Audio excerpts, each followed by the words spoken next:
This is the second time we've done this with on-call engineering services. We did it once about 4 or 5 years ago, and this is the first time we've updated it. The idea is to make our process for getting services more efficient and save a lot of money along the way. So we sort of pre-qualify a variety of kinds of engineering firms. Might be architecture, might be road services. There's 6 or 8 different categories. Firms can apply to one or more of those categories, and we do a full process of vetting them and their expertise, their experience. And then when we need them for a relatively small project or quick work, we can just turn to them and hire them at a predetermined rate rather than having to go through a full request for proposal or quote. We can get the work done quickly and efficiently with somebody that we know and trust and have experience with.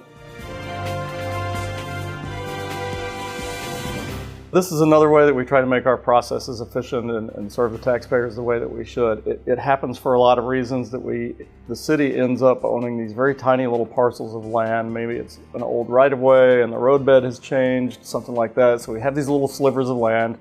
We want to get rid of them. We'd like to have a little money for them.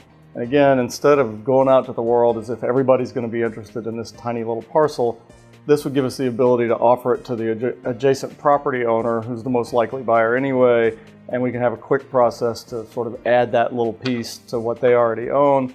Everybody's happy, and we get to get those sorts of things off our books and have a few dollars in exchange.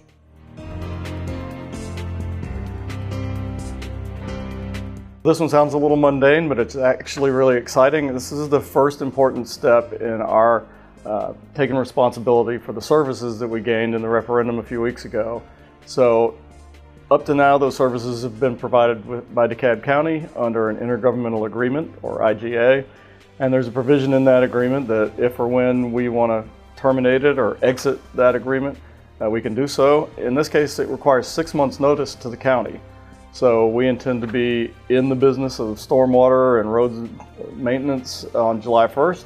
So we have to give them notice that that's our intention with at least 6 months of lead time. So we're doing that at this meeting, and we're also undertaking all the other things that are necessary to get down toward providing the services. So we're out with contracts, we're looking for property to store equipment and materials.